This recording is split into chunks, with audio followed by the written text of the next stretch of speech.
Hey guys, so this is a kind of a video request for Mr. Bones and everybody in the horror community that likes these movie reviews. And I have these stacks of movies that I just never get around to talking about or showing off.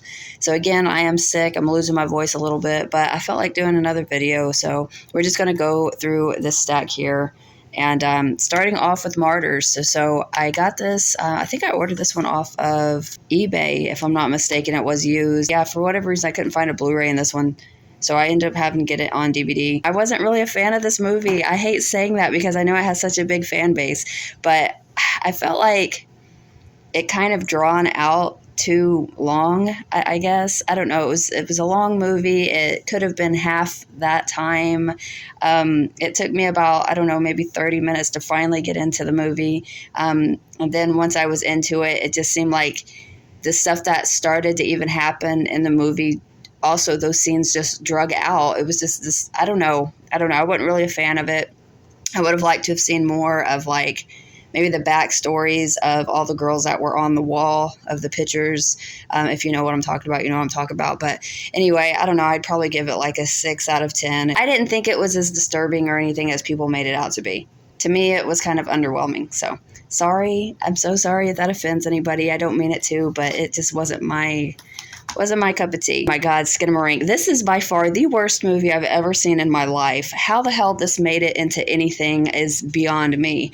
So, I mean, I don't want to be negative about this one, but this movie was a complete waste of time. It's just nothing but these still shots or something in the corners, or I guess the film was actually rolling. I don't know, but it just showed you like a wall or a floorboard, or, you know, you might hear some sounds in the background, but you're just basically looking at the ceiling and stuff like that. It's so stupid.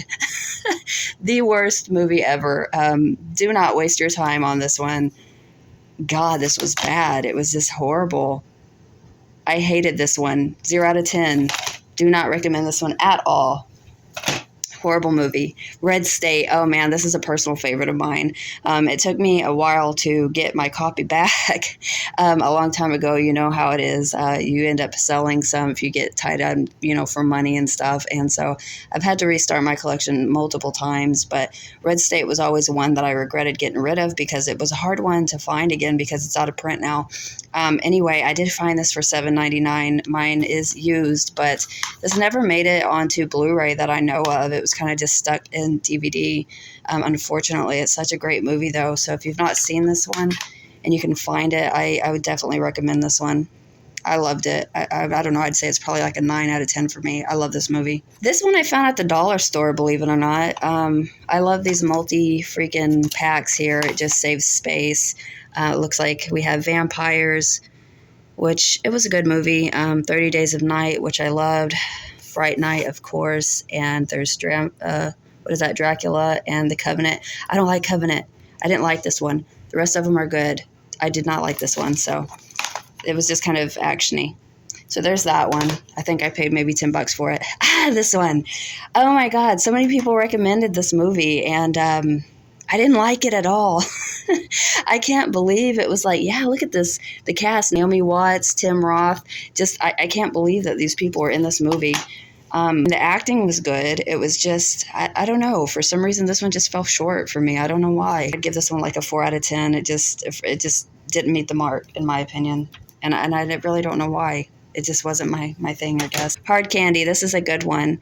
We got a lot more DVDs than I thought we did here. But I go to a place called Vintage Stock, and you get some movies for like $3, maybe $5, $7. It kind of just depends. But anyway, I always pick them up. This was a great one. I really enjoyed this one. If y'all seen this one, tell me what y'all think of this one. I was afraid.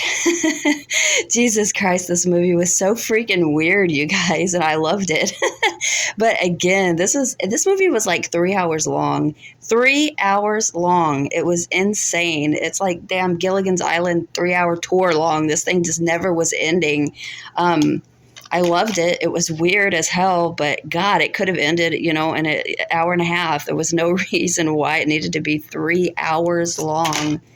Insane. Okay, I've put this movie in twice already, and I keep taking it out. I'm not sure what's going on with it. I don't know if it's just not holding my attention, or maybe it's because I wasn't really feeling it those days. You know, some days you just kind of feel different movies. So I'm not really sure. But for this one, I have tried watching it twice already, and it hasn't hit either time. So this is, I'm going to try again.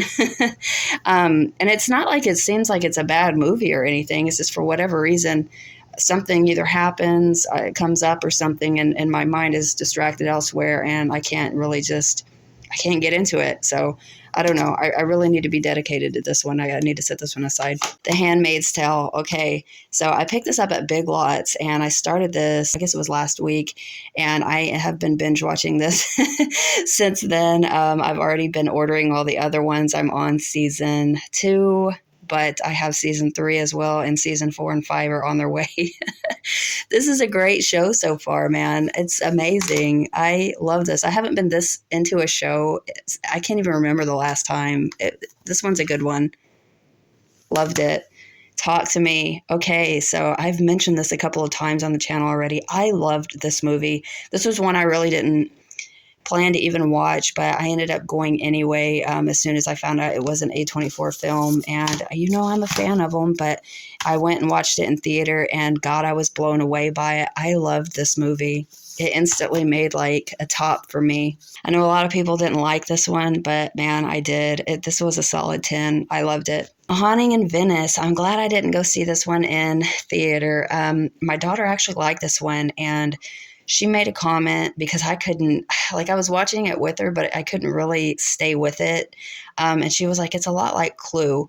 And she is right about that. It's kind of like a more serious version of Clue. I mean, it's horror, I guess, because of, you know, what it's about, but it's not really like in your face type of horror, I guess.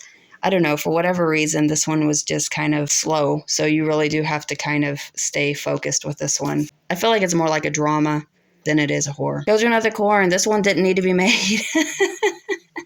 No, you know, I actually watched this all the way through. It wasn't good by no means. But, you know, hey, I give my effort for trying. If you have nothing else to watch, I guess it's worth, a one-time watch. But you can pass on this one. You're not really missing anything. Renfield. This one was so fun. It was a nice little surprise. I loved this one. This is a solid movie. Usually I don't like horror comedies.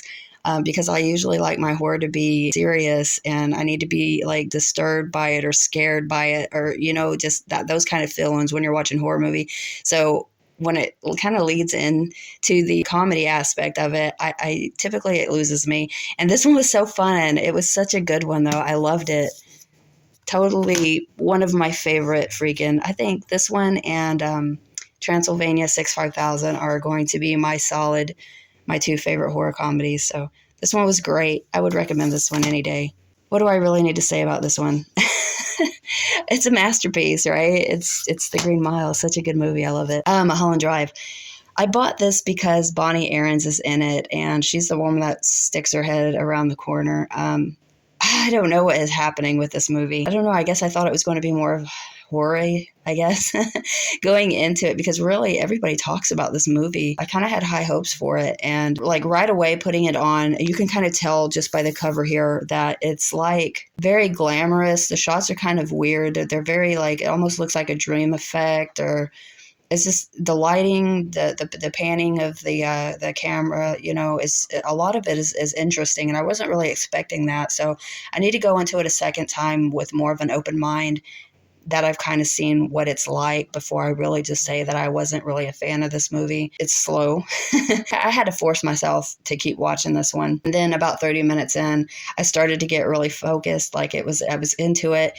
And then all of a sudden, this weird shit started happening towards the end and everything, and it lost me all over again. So like I said, I'm going to have to try to go back and watch this one again and have more of an open mind. Winnie the Pooh, Blood and Honey. This one had some cool kills. I have to give it that. Like, I've seen so much worse, y'all. As stupid as this sounds, it just wasn't as bad as I thought it was going to be. The kills alone, I thought were pretty cool. So, you know, I do got to give it that. Would I go back and watch it multiple times? No. But if you're just like maybe with a group of people, or maybe you're just into a weird ass, goofy slasher type of movie, that's just over the top gory and had some cool kills in it, then this is one that I mean, I would put it back in, I guess. Now that I think of it, it was pretty okay. I expected it to be just so stupid, and it wasn't too bad. It was a nice surprise, I guess. The Haunted Mansion, I needed to upgrade this one. Yeah, I love this one. They actually have a game. I think it's on like Xbox that my grandma used to play of this movie, and yeah, it kind of reminds me of her. Anyway, it's a great one. The Black Phone. Okay, so this one has a little bit of a story here. When I had to do federal jury duty. I guess it's been about 2 years now.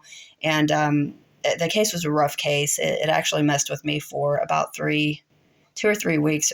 Even after I came back home, I was still kind of dealing with, all the pictures and images in my head and everything. And during that time, like one of the releases from that is I did go and watch this movie in theater. But the downfall was that is my mind at that time was just so elsewhere that I couldn't really get into the movie. Like I could, but you know what I'm saying? When your mind is just that preoccupied with something else, it was hard to really kind of just, I don't know, I guess kind of get into it. So I bought it, watched it again at home, and I love this movie. Ethan Hawke is one of those actors I really wish that we would see more of because he's so good in horror. And before this movie, I always thought of Ethan Hawke in Taking Lives. So now, when I think of him, I think of this movie. So, it's pretty powerful whenever it changes the way you look at like an actor, you know what I'm saying? And you're like, okay, I don't remember him as that anymore. This one took over. So, yeah, I love him in freaking horror, man. He was great and Sinister. I feel like he was in something else too that I can't think of at the moment. I don't know, but anyway, he's been in a couple different horror movies, and he's been great in all of them. But this one for me, I think this one is what turned him over into the horror for me. Anyway, so here was my one of my multi videos that I'm going to be doing of these movie hauls. So I hope you enjoyed it, and I'll see you guys next time. Bye, y'all.